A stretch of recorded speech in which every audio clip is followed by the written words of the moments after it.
The James Show Podcast. Let's go. I mean, let's not get too ramped up. Let's not set any cars on fire or anything. But are you starting to get the feeling that they want this to continue? They wanted to riot. Look, let's just go ahead and say, I think they were looking for an excuse to riot. I think every time a riot happens, we know it comes from one side of the aisle. And I think they like to have their base inflamed because as long as they're emotional, they're not rational. And as long as they're emotional and thinking that you are supporting Hitler, they can get them to do terrible things to you and your town without worrying about your safety. Because that's one of the things that should gall every law-abiding American when they watch what's going on in mostly Los Angeles, but they're goofing off in Chicago and some other cities as well. We're not really putting up with that here in Dallas. Also, not so much in, can't believe I'm giving them credit here, but New York City. New York City! Their mayor said they're not putting up with it, and they're not. But they're just looking for an excuse here. But think about it. The people who should really be concerned, the law-abiding citizens of Los Angeles, where's the concern for these guys?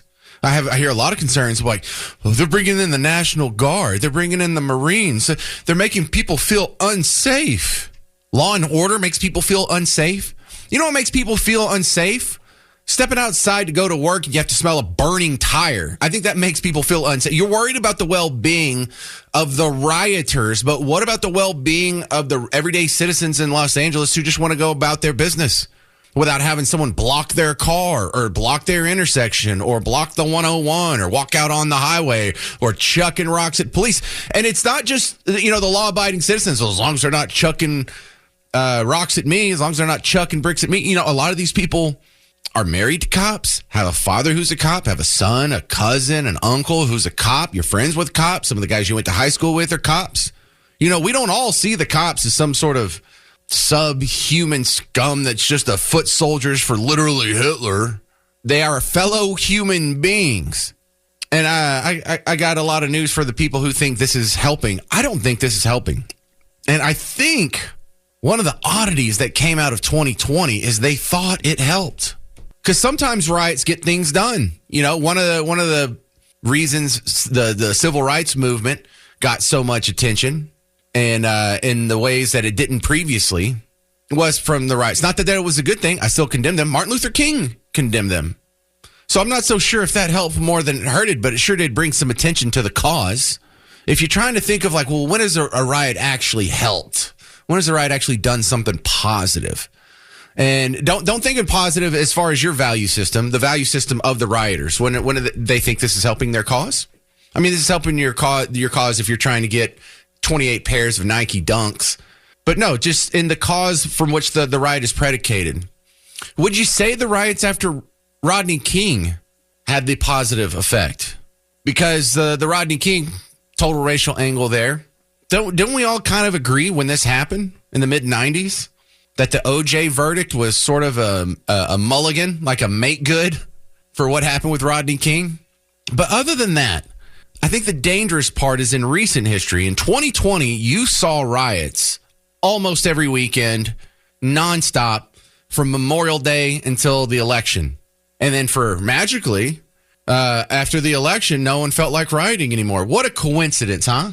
But we know this is politically motivated. We know this isn't motivated off just facts on the ground or any sort of logical algorithmic conclusion. These are people that can get just revved up, sent out in the streets, cause chaos, and be agents of disaster for the puppet masters that are pulling their strings, the media that's pulling their strings, their favorite celebrities, their politicians that are pulling their strings.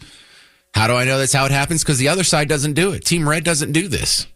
But I think some people are associating the fact that, 2020, that got the Team Blue voter base energized. It got the message out.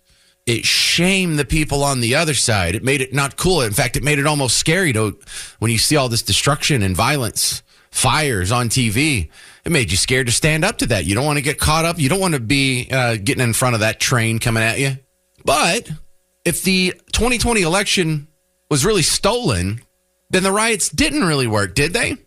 I mean, they may have won some down ballot races, but isn't that sort of the determining factor?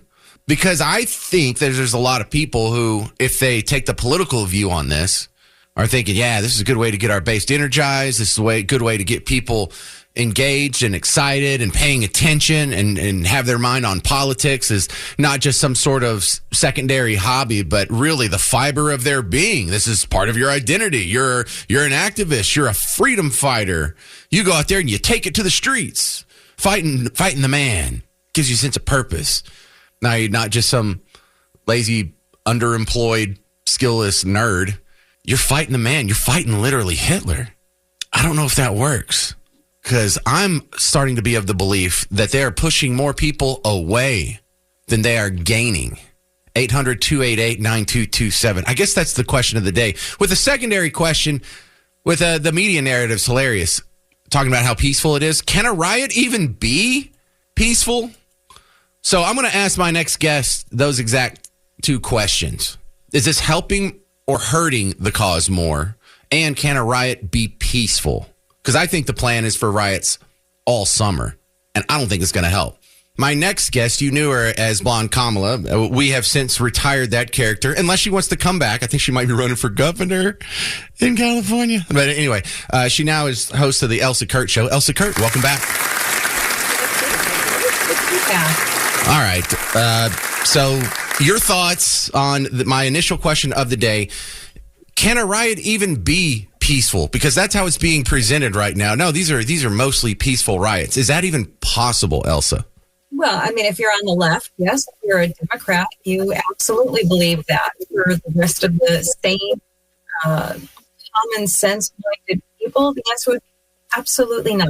All right. So I think the audio source for you is on the laptop mic and not the one that's clipped on your shirt there. That's funny. Yeah. So just change your audio source. And that'll be fine. So tap it to test it here. But see, that's part of the narrative that's coming up. And I'm not pulling this out of the sky. This is what they're trying to roll with now. And I find this curious because this is really testing the Team Blue true believers here. Can you really have riots that are nonviolent? Isn't like the definition of riot, not just a public gathering or a rally, but what delineates it is property damage, violence, intimidation, chucking rocks at cops. Maxine Waters, not a problem for her. And even those who were out of step with what we are advocating, peaceful protest, did not create any violence. Nobody was shot. Nobody was killed. Get it in your head. Yeah, hey, no one was shot or killed, so you can't call it violent, Elsa. Can't call it violent. It's always mostly peaceful. We still got an echo? Yeah, I don't know. Tap your mic. Is it even on the right source? Yeah, it's saying that it is. All right, guys. Per hour. All right, we'll get closer to whatever mic you are using, and I'm sure it'll be fine. Because it's not just Maxine Waters. We expect her to say goofy things like that. The other thing is they're trying to minimize it.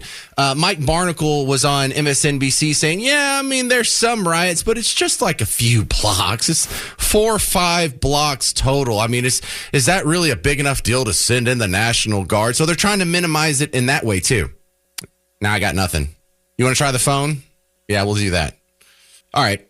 Sorry about that. It happens. Live radio, 800-288-9227 if you want to answer those questions. But let me play the Mike Barnacle clip here because this is the two-pronged approach here. You can't say the National Guard doesn't need to come in and restore order if you're admitting that they've gone violent and if you're admitting that it's kind of widespread and out of control. So they have to have two lies here. Number one, this is the first riot that's not violent. And also, it's just a few blocks. It's not like the whole city is burning down.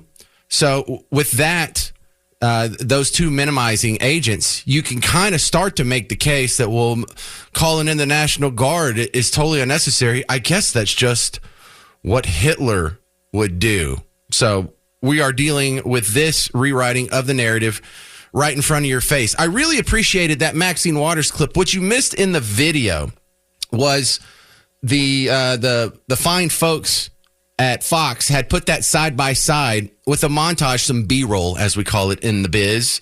And next to Maxine Waters saying, oh, that's not violent. What you got here, it's just people who are exaggerating. No one was shot. No one was killed. So you can't call it violent.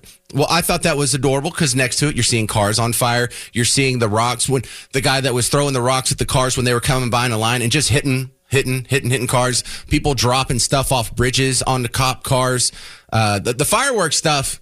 I mean, that looks kind of scary, but also that looks kind of fun. A little part of James, the child that lives on in this adult body, kind of thinks it would be fun if I put on a bunch of riot gear and got one of those big fiberglass shields. And then what we did is you could shoot Roman candles at me. Because I've shot Roman, and I don't advocate this. This is dumb stuff that people from Bug Tussle do, and we think it's funny, is we've shot fireworks at each other, but we put on a motorcycle helmet with a visor. And for us, that's enough protection.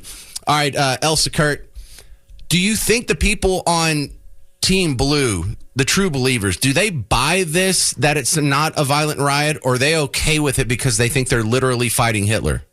You know, I mean, they believe this narrative with their whole hearts. And of course, I think there's some that do have an ounce of common sense and can see through this. But man, oh man, not nearly enough of them are seeing this for what this is. And it's just more gaslighting from the left, from the Democrats, more absurdity. And of course, the most obvious, more violence. And this is how they handle everything. When they don't get their way, they resort to violence, and the riots isn't our first rodeo, and we're the ones all paying for it, and it's a shame to see. Will it work though? Will it energize their voter base? There's a strain of thought out there that thinks the summer of love that happened in 2020 with the George Floyd fuse that lit the bomb, that's one of the energizing factors that led them to a win in the election in 2020. The base that they're appealing to is illegal aliens, illegal immigrants, people who aren't supposed to be here in the first place. I think the average person is looking around at all of this, and this is what I hope, and I don't know if this is the case. I hope they're looking around and saying, I don't want this. I don't want this in my neighborhood. I don't want this in my cities, my towns. I don't want it coming to my house. Outwardly say all the things that sound right for the for the left, but quietly I would have to think that they're saying no thank you, I don't want any part of this. But we'll see, won't we? Well, I would like to see more condemnation of the riots from people on Team Blue, and some of them do. Like Bill Maher will openly condemn it. I've seen John Fetterman, the stroked out senator from Pennsylvania, say that that's never okay. And then I'll hear like Karen Bass and Gavin Newsom say we totally condemn any property damage or violence, but these guys have a right to be out there, and we shouldn't be stopping them, and we shouldn't be sending in the National Guard. So they're doing a weird balancing act. Right. Yeah. Well, Gavin is hoping for that 2028 political run there, and I hope this further diminishes that hope for him. They're playing both sides of the fence to a degree. They're doing the tough talk. We're not going to put up with this from Trump. But the reality is they're not protecting their cities. They're not protecting their citizens, and they are going to be voting for them or not voting for them. I just, the gaslighting again is astronomical. The left run media, of course, is the biggest culprit here of pushing false narratives and misleading people. And I just hope they're seeing through it. Elsa Kurt from the Elsa Kurt Show. I appreciate your time on the James Show. If you need, I can get you a new microphone. If you need that. I'm going to need one, apparently. All right, thank you very much.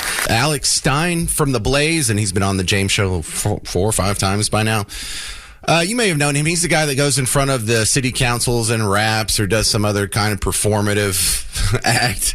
Goes viral all the time, but he's now on Glenn Beck's network, The Blaze, and it's just up the street here. He's a local guy.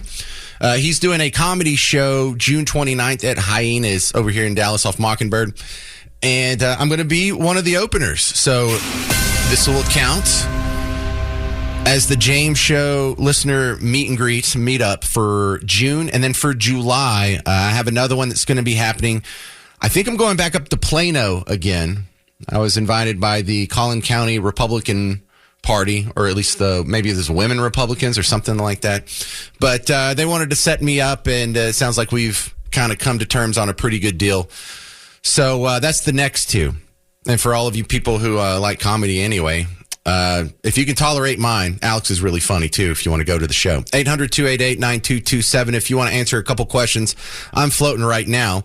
Because is the average Team Blue voter buying this media narrative that the riots are mostly peaceful and it would have been just fine, except for Trump escalated everything and then things started catching fire and people started chucking bricks at cops? And there's got to be a bottom on what tribal allegiance can buy you in the face of absolute lies. So when they're telling you it's mostly peaceful, but in the background, there's a building on fire, like how far does your head have to be up your backside before you think, I'm a little skeptical of that report?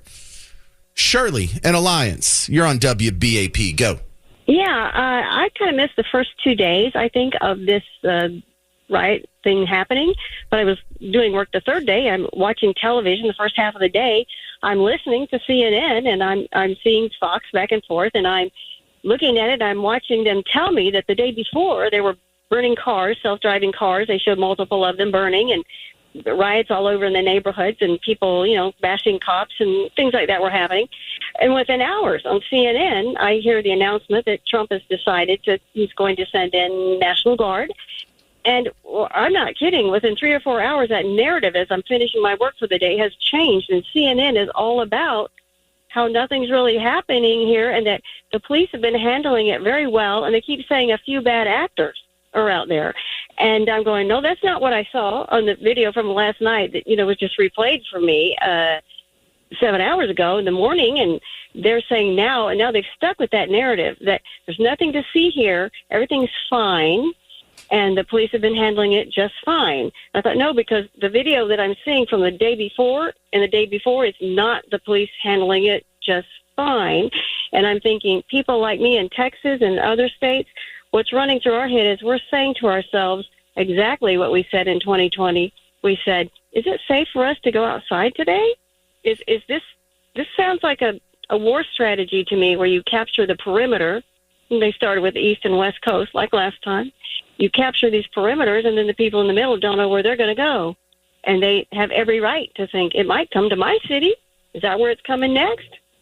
Well, they want you to be scared because they want you to be irrational. And as long as you're irrational, they can take you while you're in your emotional state and point it in different directions that you wouldn't ordinarily accept if you were not in a calm state, a logical state, a rational state. We all got the perfect lesson on how this works during COVID.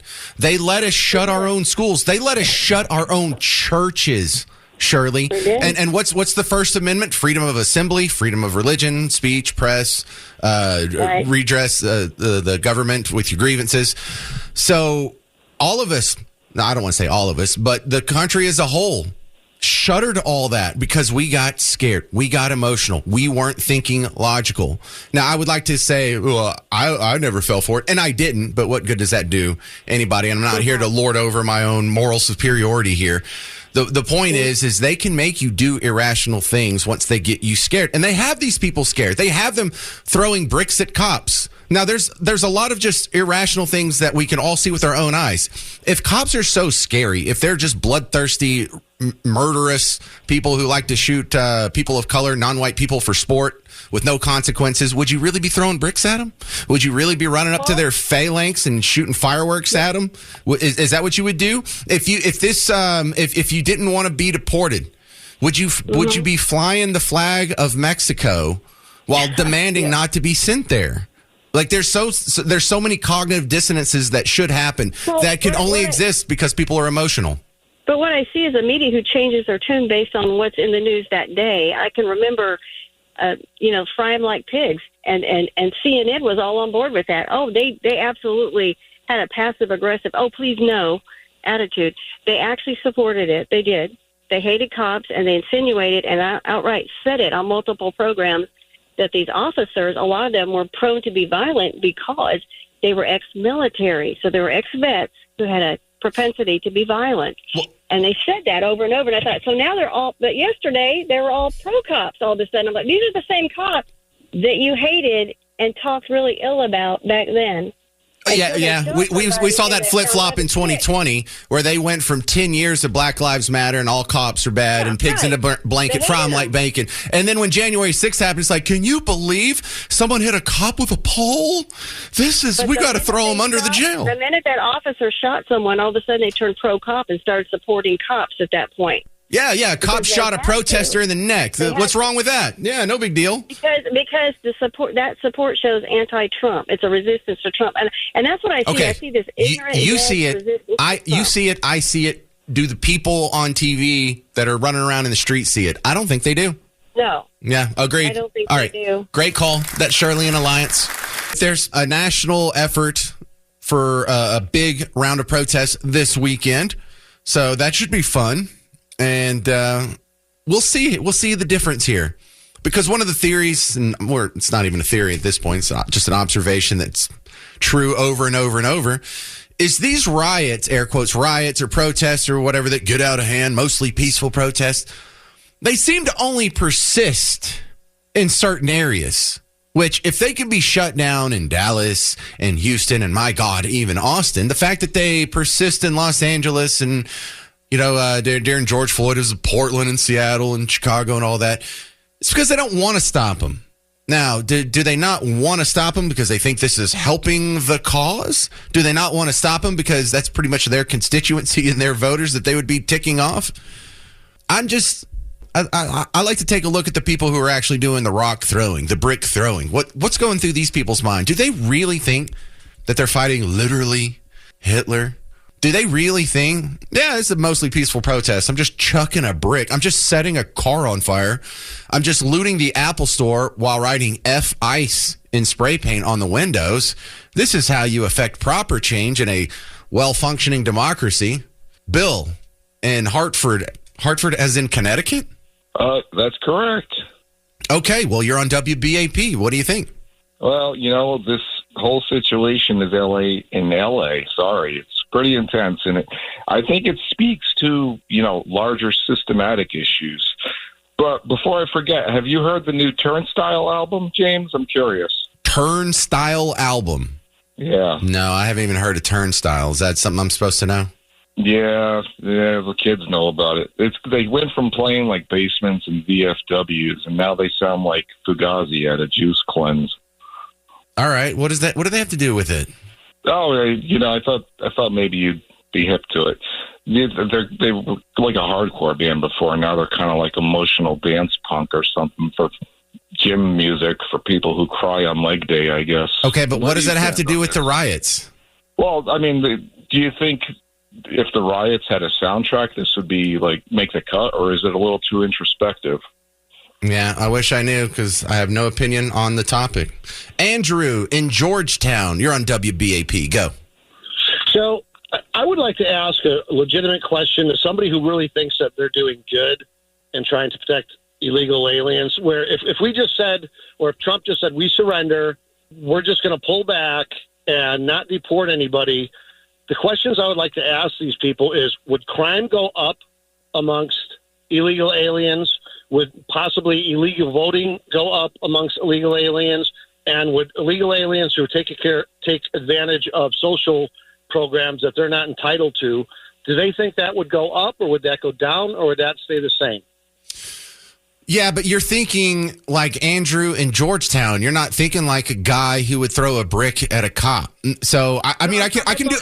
I know, but I can do some devil's advocate because Andrew, you and I think a whole bunch of people that are added to the welfare rolls and the SNAP benefits and the public housing is a bad thing. They see that as a good thing. This is poor people that are getting help. This is helping people. They think you're a bad person for wanting to kick people off the dole. Remember when in the big beautiful bill they're like, "Oh, this is going to kick 7 million people off of health care." No, it's not. It just means that it won't be subsidized by the taxpayers. If you do get health care, you'll get it. You're just going to get the bill for it, not us. They also think getting rid of illegal immigrants is a bad thing.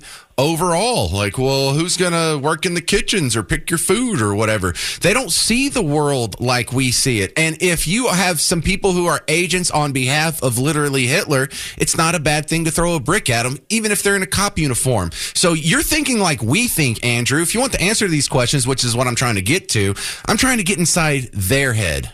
I just, even if you just said just the violent crime, you forget about all the other stuff. Would violent crime go up or down among illegal aliens if we just stop doing it?